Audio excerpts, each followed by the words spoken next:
Everybody do me a favor. Turn to your neighbor and say, it's a setup. One more time, as loud as you can, say, it's a setup. All right, or the person across the room, that's great. Hey, if you're online, join us real quick in the house. Let's do it one more time. Say, it's a setup on 3. 1, 2, 3. It's a setup. Y'all, I feel like 2020 has to be a setup. Like, this can't be real, right? Like, I don't know if y'all ever watched Punk'd. It was a show Ashton Kutcher did a long time ago. I think Chance the Rapper does it now, if I'm not mistaken. He took it over. But it's this cool thing where, like, they set people up and they punk them and do these crazy things. They get them to buy into the story. And I'm just, like, waiting for the cameras to roll out and be like, oh, no, none of this was real, right? Like, this year has been crazy. Like, we had just some crazy things happen. First off, Tiger King happened to us. I didn't know whether to watch that show. Like, am I supposed to be entertained or shocked? Because sometimes I'm a little bit of both. And, like, it's really about tigers. I didn't know that until I started watching it. But it's really about tigers. It was a cool show. And then Murder Hornets, like, they were here and then they weren't here. It's like they showed up and they're like, no, we're not messing with it. No, this is not the year. No. Murder Hornets, like, came and went. The NBA did virtual fans. Major League Baseball did cardboard. Like, I'm just at the point, you could tell me, like, Godzilla's waking up. I'm like, yep. Like, that's just it. Like, we're just at that point of 2020. I feel like this has to be a setup. Y'all, the Kardashians got cut. What?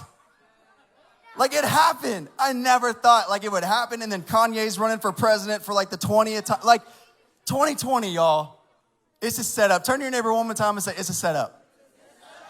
It's a setup. One thing about 2020, listen, I'll tell you this.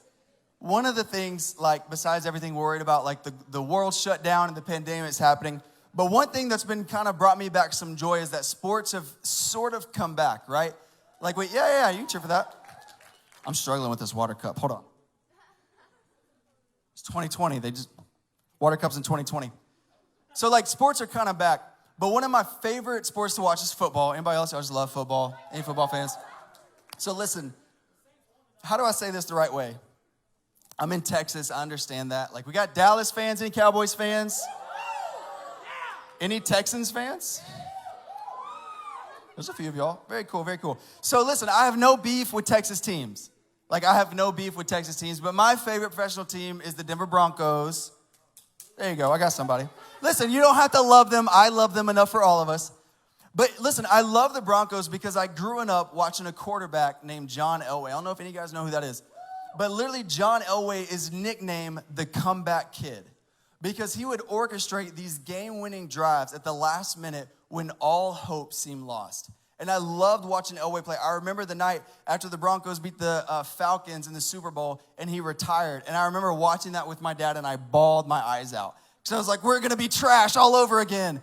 Like, I was so upset. But I remember watching him and I loved watching him. And one of the greatest drives he ever did was in 1987, the AFC playoffs. They led a 98-yard game-winning drive to go back and win the AFC playoffs over the Cleveland Browns. And here's one of my favorite parts about this. During the game, when the Broncos were losing, right, it seems like they're defeated. One of their offensive guards says this: we've got them right where we want them. We've got them right where we want them. We've got them in a setup. It looks like we're defeated. It looks like we're going to lose this thing. It looks like there is no hope left for us. We're about to lose in the playoffs. But he said, we've got them right where we want them. The situation that the team was in looked like a defeat, but it was actually a setup for them to rally back and make one of the greatest comebacks in NFL history.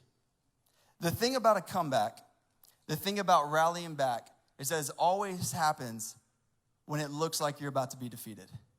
To make a comeback, you have to come back from something. To make that comeback, it has to look like you're defeated. It may feel like you're at the edge of your rope and you just got to throw in the towel. It may look like there's no way out of this. But that offensive guard said, no, we've got them right where we want them. It looks like we're going to get beat. It looks like we're going to lose this thing. It looks like all hope is lost. And maybe tonight you came into church. Maybe you came into Aftermath tonight, and you might be in that place. Maybe tonight you're in the place of thinking, man, I have no idea how to do this anymore. Maybe tonight you're in the need of a comeback. Maybe this year, and like I said, 2020 has been crazy, y'all. I could go in stories and stories of things that I've heard, things that I've seen. If you haven't social media, you already know like this year's crazy. Maybe this year hasn't gone the way you thought it would. Maybe not even that far. Maybe the last few months don't look like the way you wanted it to. Maybe not even that far. Maybe just since school started, this isn't what it was supposed to look like. You are doing these online classes and minimal people in a classroom, and it's just so crazy. And maybe you're thinking, this isn't the year that I thought that I was gonna have. This wasn't supposed to happen. Maybe you recently went to a job and you started working and you're like, man, this job ain't what I thought it was gonna be. Maybe you got in a relationship and about 3 days in, ladies, you were like, nope, this isn't what I thought it was gonna be. Or guys, you got in that relationship, you finally got her out on a date and then she doesn't show up. It's just me? Okay. I'm just kidding.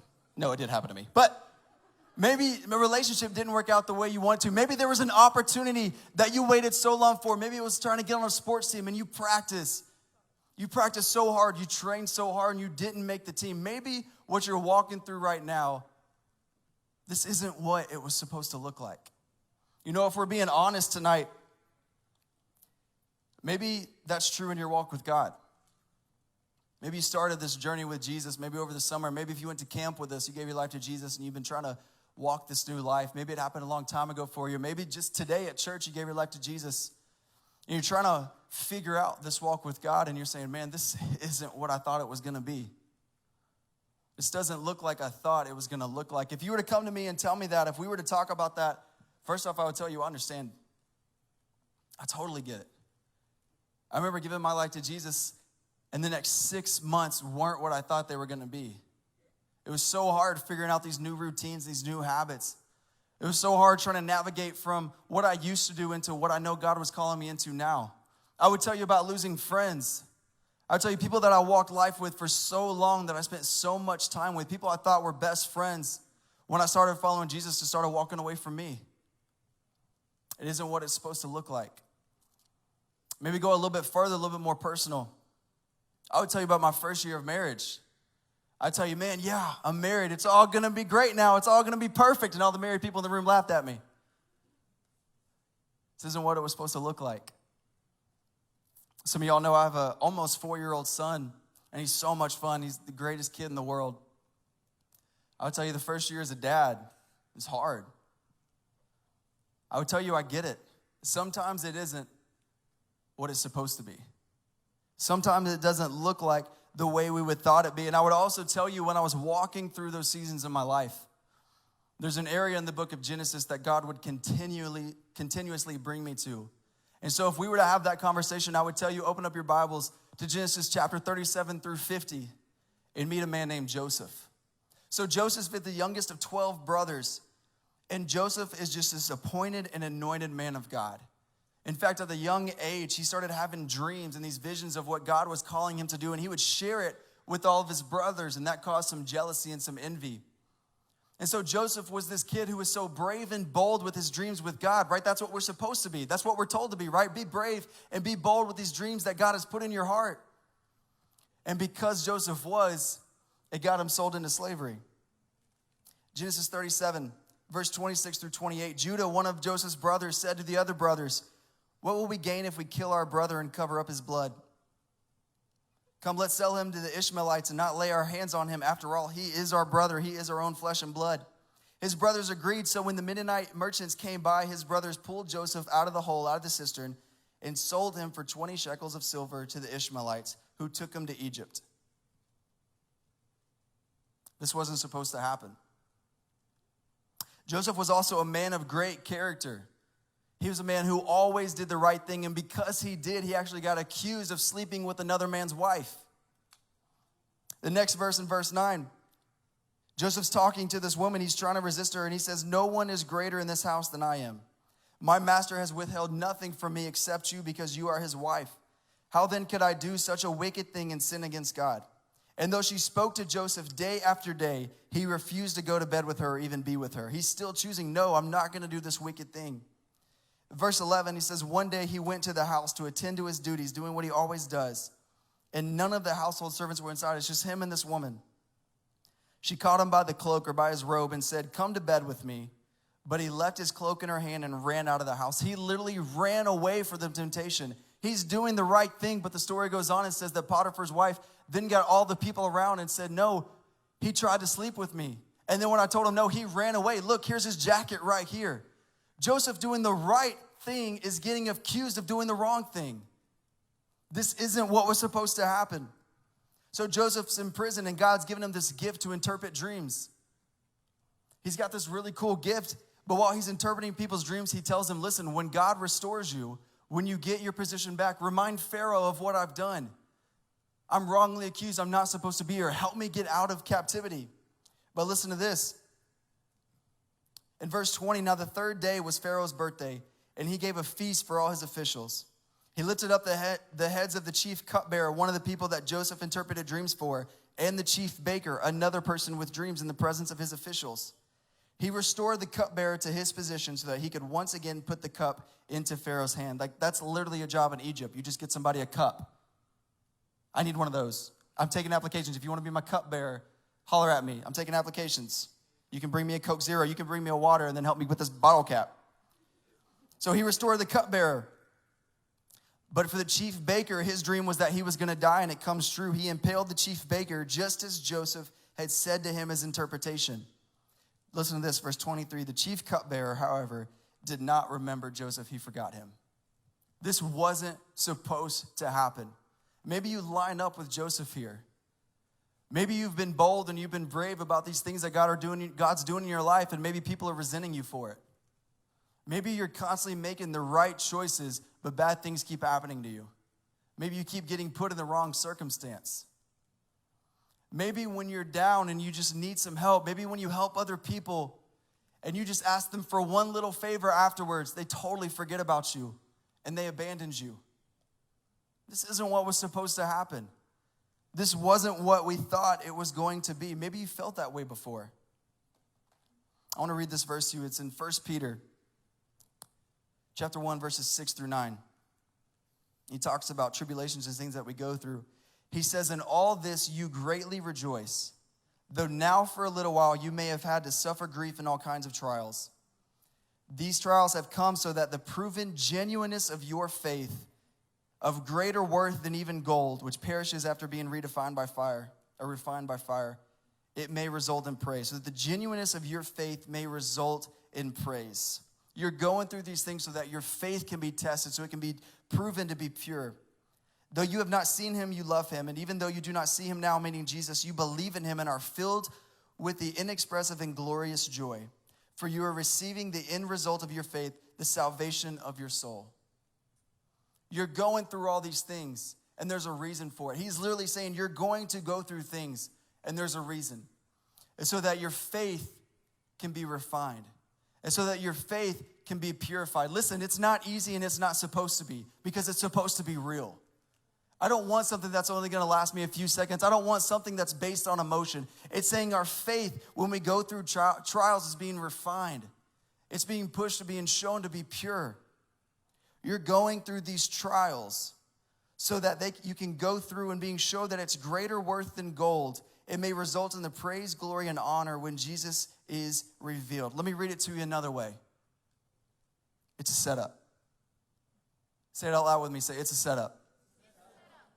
Maybe it isn't supposed to be the way you thought.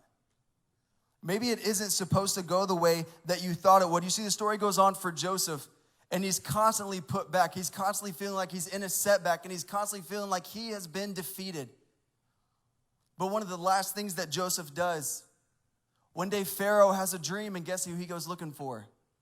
And he finds Joseph, and he gets his dream interpreted, and Pharaoh puts Joseph in charge of all of Egypt. He's not just a helpmate in a house anymore. He's not just a little brother. He's not just sitting in prison hoping for a favor. He was set up to make a comeback. He went through some things that made him feel like he's defeated. He went through some things that would look like it's holding him down, and all he has left to do is just surrender and give up.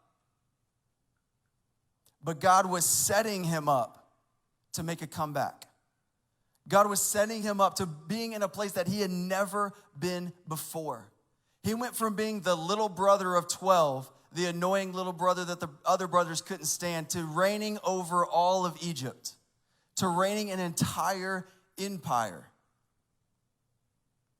If you would have asked Joseph when he was in slavery, if you would have asked Joseph when he was getting accused, if you would have asked him while he was in prison, he would probably tell you this wasn't supposed to happen. But God was setting him up to make a comeback. There's so much more behind the scenes when God is working that we can't see right now. There are so many things, no matter what you're going through, God is moving on your behalf and doing some great things. And I want to read this verse. This is when Joseph has been established as number 2 in Egypt. And his brothers now come up because they need help. And they notice Joseph now, and he reveals himself to them. And they're so apologetic, and they feel so bad. And listen to this, Genesis 50:20. You've probably heard this verse before, but I want this to just sink in. Joseph says, "You intended to harm me, but God intended it for good, to accomplish what is now being done, the saving of many lives. You did some evil things. You were against me, but look how God flipped the script." Can I tell you tonight, the enemy has tried so many things against you. The enemy has set you up. The enemy has made you walk through so many things and intended it to harm because he hates you. Because he doesn't want you to walk in purpose. He doesn't want you to walk with God. He doesn't want you to realize the appointing and anointing that is on your lives. But Scripture says, what the enemy used for evil, God can flip it for good. What the enemy can make evil, God can use for a setup and give you a comeback. What the enemy is doing to hurt you, God wants to heal you. Shout out to Justin for that word during the ministry moment. That was incredible. You intended to harm me, but God intended it for good, for what is now being done, the saving of many lives. I want to share just a quick story. Barry, you can go ahead and come up. I want to share a quick story as I'm closing out. The other night I was sitting out on my back porch, and I do this a lot, and I would encourage all of you, find a place where you can just get quiet sometimes. Find a place away from distractions and away from people where you can just go and sit and spend some time with God. And so I'm out on my back porch. And like I said earlier, man, maybe this hasn't been your year. And I'll tell you, 2020 just doesn't feel like my year. And so what I'm preaching tonight is literally what God is walking me through the last few months. And I feel like it can't be this way. This can't be real. The things that are happening, the struggles that we're going through, all the protocols and this is crazy. This isn't supposed to happen. And I want to tell you tonight, just something personal. I truly believe in having very vulnerable conversations with God because God can handle it. God can handle your vulnerability. God can handle your frustrations. God can handle those moments where you just don't know what to do because he wants to reveal something to you. And so I had one of those moments of the night, and I'm sitting on my back porch, and I'm just sitting there, and I'm just thinking, and honestly, it just wasn't that great of a day. And so I go sit on my back porch, and I'm just sitting there. It makes me sound like an old man, just sitting like a back porch in a rocking chair. I don't do that. But I'm sitting out there, and God just kept bringing that verse to my heart. You intended it for harm, but God intended it for good. He intended it for harm, but God intended it for good. And that verse just kept sitting on my heart and sitting on my mind. I want to share with you, and I want to speak this over you of what God spoke to me that night. You know, during this whole time, these last few months, y'all probably heard this phrase, unprecedented times, right? Have y'all heard that? These are unprecedented times. These are 2020's unprecedented times. Meaning that we didn't know this was coming. Meaning that we can't handle this. Meaning that we weren't prepared for this. But as I was sitting on my back porch, and I'm just venting to God, and I'm just frustrated, and I'm praying, here's what God spoke to me. This isn't an unprecedented time. This is your time. This isn't an unprecedented time. This is your time. This isn't the time of fear. This isn't the time of chaos. This isn't the time of hopelessness. This is the time where we're going to see that this whole thing was a setup because God's getting ready to bring us into the greatest comeback that you have ever seen in your life. I want to challenge you tonight. Whatever you've walked through, whatever you carried, whatever's been holding you back, whatever makes you feel like you are absolutely defeated, I want to challenge you tonight to ask God, what are you doing in this moment? Just like Joseph, it may look like God abandoned him. No. God was setting him up for a comeback. God was setting him up to do something that he never thought he would be able to do. I want to speak that over every single one of you tonight. I don't care if you're in 6th grade. I don't care if you're a senior. I don't care if you're 40 with 3 kids and married for 10 years. I don't care. I want to tell you tonight, these are not unprecedented times. This is your time. This is your time to realize that God is ready to do something big in your life. So are you going to stay back and feel defeated, or are you going to let him set you up to make the biggest comeback you've ever seen in your life? The last few months may have felt like the first round, and we might have just got punched one too many times. You may feel a little punch drunk. Your head may feel a little woozy. You may feel defeated. You may feel hurt. You may feel broken. But I want to tell you something, North Rock students, tonight. I want to tell you 13-year-old, 18-year-old, 16-year-old, it's round 2. The fight's not over. It's round 2. It's time to get in the corner. It's time to rally back because it's our time. It's our time to come back and let God show us everything that he has laid out for us. It's our time to show the world that we're not going to back down. It may look different and it may feel different. We may have to navigate these whole new waters and what the world wants to call unprecedented times. But we're about to show the world, no. This is our time. And we're not backing down. I believe 2020 is the craziest thing that has ever happened. But wouldn't that make for the greatest comeback ever? The church looks defeated. The church looks quiet. The church looks shut down. Christians look scared. Christians look worried. Christians look like they've given up all hope. No. We're just waiting on that setup so we can make that comeback. Because we know God's about to help us with this comeback and do the greatest things that we could never imagine in our life. So I want to challenge you tonight. I want to ask you to bow your heads and close your eyes.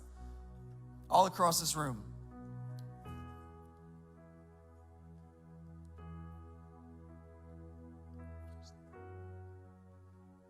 Every head bowed and every eye is closed.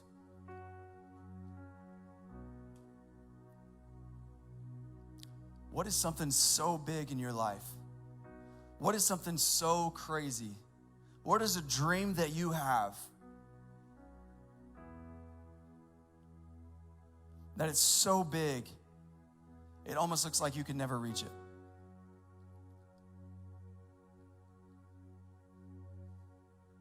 Maybe it's something God put in your heart a long time ago. Maybe it's something he's recently started to reveal in you.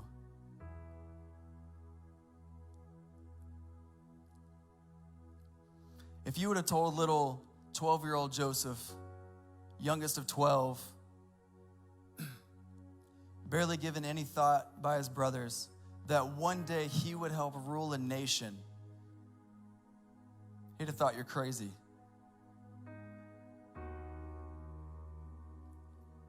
What is that dream that you have that if God spoke it to you, you would say, man, that's crazy? It doesn't look like I could ever reach that dream. I'm not smart enough. I'm not strong enough. I'm not pretty enough. I'm not athletic enough. I don't have the right friends. I don't have the right social status. I wasn't born in the right family. I've made too many bad choices. I'm too addicted to this. I'm too held back by these things. What if tonight we allowed God to turn what is keeping you back into a setup to give you the greatest comeback of your life?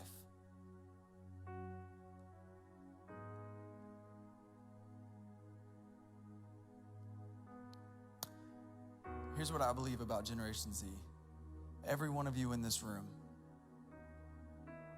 I believe that God has already put dreams in your heart.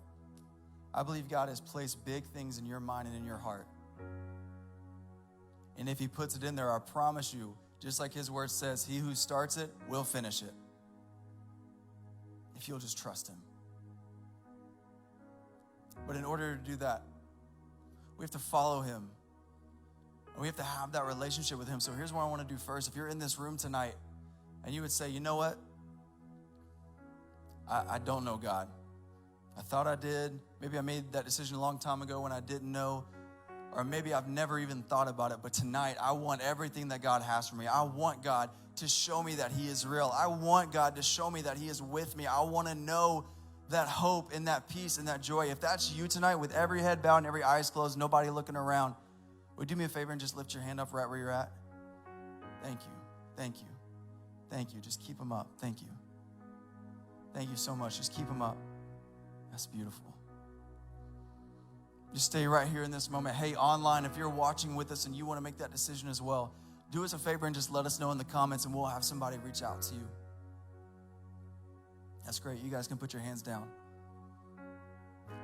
I want to say a prayer over every single one of you in this room. And I'm going to pray that God would show you that what you're walking through is not defeat. It's a setup so that he can bring you into the greatest comeback of your life. So God, right now, all across this room, God, I pray that you are speaking into these hearts and in these minds. God, I thank you that you're already moving, God, that you're already organizing their steps. God, you're already putting things into place that as they walk, they see your hand in everything that they're doing, Jesus. God, I thank you that the one you put in power over a nation was once the youngest sibling. God, I thank you that you don't choose who we think you should, God. You choose those who want you and desire you. And God, I thank you that across this room, God, this is a room full of Josephs. This is a room full of young men and women who desire you and what you want for their lives, God. And you're going to do incredible things with and through them, God. I'm so thankful for what you're doing tonight, God, and I thank you that it doesn't end here. God, that a life with you truly is a life. It's a relationship, and God, I thank you that you're with us every single step of the way. God, we love you. We give you all the praise in your name, and everybody across this room, can we just make some noise for those who made that decision tonight? Come on, let's make some noise for those who online made that decision tonight.